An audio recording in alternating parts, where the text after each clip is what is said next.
اب ایسا ہونے کی وجہ کیا ہے؟ اصل میں ایجپٹ کی 104 ملین پاپولیشن ہے، لیکن حیرت انگیز طور پہ اس کی 25% پاپولیشن صرف اس حصے میں رہتی ہے جہاں ہمیں ہریالی نظر آ رہی ہے۔ ظاہر ہے وہ اور جائیں گے بھی کہاں؟ دنیا کا دستور ہے کہ پاپولیشن آبادی صرف وہیں ہوتی ہے جہاں پانی ہوتا ہے۔ ایجپٹ کا 90% ایریا بنجر اور ویران صحرا سے گھیرا ہوا ہے، جہاں پانی کا نام و نشان بھی نہیں ملتا۔ صرف نائل ریور ہے جس کے آس پاس پاپولیشن ملتی ہے۔ یہ نائل ریور ایتھیوپیا اور سوڈان سے ہوتی ہوئی ایجپٹ میں داخل ہوتی ہے اور پھر میڈیٹرینین سی میں گرنے سے پہلے ایجپٹ کے نارتھ میں آ کر ملٹیپل کینالز میں اسپلٹ ہو جاتی ہے۔ یہی وجہ ہے کہ ایجپٹ کے نارتھ میں ایگریکلچر لینڈ اور پاپولیشن سب سے زیادہ پائی جاتی ہے۔ صرف بڑھتی ہوئی پاپولیشن اور ٹریفک جیم ہی کائرو کا مین ایشو نہیں ہے، بلکہ ایک اور بھی وجہ ہے جو ایجپٹ کو صحرا کے بیچ میں نئی سٹی بنانے پر مجبور کر رہی ہے۔ دنیا بھر میں ہم نے دیکھا ہوگا کہ کیپٹل سٹیز میں سارے گورنمنٹ آفیسز ایک دوسرے کے قریب ہوتے ہیں، پھر چاہے وہ پارلیمنٹ ہو، منسٹری آفیسز یا پھر پریزیڈنشل پیلیس۔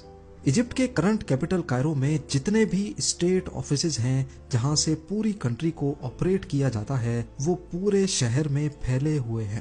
اس کا نقصان یہ ہے کہ گورنمنٹ آفیشلز کو اس بھیڑ میں ایک دوسرے سے کنیکٹ ہونے میں مشکل پیش آتی ہے، اور جب وہ ٹریول کرتے ہیں تو ایکسٹرا سیکیورٹی کی وجہ سے مزید ٹریفک جیم ہو جاتا ہے۔ نہ صرف اتنا بلکہ ایجپشن پارلیمنٹ اور شورا اسمبلی بالکل تحریر اسکوائر سے لگی ہوئی ہیں۔ یہ بہت ہی گھنی آبادی والا ایریا ہے جہاں پر اتنی سینسیٹیو آفیسز کا ہونا کسی طرح سے بھی سوٹیبل نہیں ہے۔ کئی بار پولیس کو یہ پورا ایریا کارڈن آف کرنا پڑتا ہے، جو پہلے سے جیم پیکڈ سٹی کو مزید مصیبت میں ڈال دیتا ہے۔ ایجپشن گورنمنٹ کے پاس اب ان مسئلوں پر قابو پانے کے لیے نئے شہر بنانے کے سوا اور کوئی آپشن نہیں بچا تھا۔ ان کا خیال تھا کہ نئے شہر بنانے سے کائرو جو کہ کیپٹل سٹی ہے وہاں سے لوڈ کم ہو جائے گا، اسی لیے انہوں نے 1977 میں نئی سٹیز بنانے کا سلسلہ شروع کیا۔ کائرو کے ارد گرد کئی چھوٹی بڑی سٹیز بنائی گئیں، لیکن پھر بھی ایجپٹ کی بڑھتی ہوئی پاپولیشن نے کیپٹل کا پیچھا نہیں چھوڑا۔ اس کے بعد ایجپٹ نے کائرو کے ایسٹ میں ہی نیو کائرو سٹی بنا ڈالی، لیکن یہاں بھی ایجپشن گورنمنٹ کا پلان بری طرح سے فیل ہوا، کیونکہ اب ان ساری سٹیز نے مل کر کائرو پر ہی مزید لوڈ بڑھا دیا۔ آخرکار 2015 میں ایجپشن گورنمنٹ نے فیصلہ کیا کہ اب وہ کیپٹل سٹی کو ہی بدلنے جا رہے ہیں۔ یہ نیا کیپٹل کائرو اور نیو کائرو کے ایسٹ میں 700 اسکوائر کلومیٹر کے ایریا پر بھرپور پلانڈ طریقے سے بنایا جا رہا ہے۔ NAC کی کنسٹرکشن پہ نظر دوڑائی جائے تو 7 سالوں کی کنسٹرکشن کے بعد اس کا پہلا فیز کمپلیٹ ہونے پر ہے۔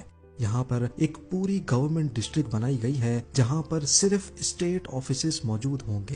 کائرو سے پرانے آفیسز پوری طرح سے یہاں شفٹ ہو جائیں گے۔ آفیشل منسٹریز اور نئی پارلیمنٹ بلڈنگ کے ساتھ ساتھ یہاں بہت ہی عالیشان پریزیڈنشل پیلس بھی بنایا جا رہا ہے۔ گورنمنٹ ڈسٹرکٹ کے علاوہ الٹرا لگژری ریزیڈنشل زون بھی اس کیپٹل کا حصہ ہوں گے۔ 90,000 سیٹنگ کیپیسٹی اسٹیڈیم، 40,000 روم ہوٹل اور ایک تھیم پارک بھی بنایا جا رہا ہے جو ڈزنی لینڈ سے 4 ٹائمز بڑا ہوگا۔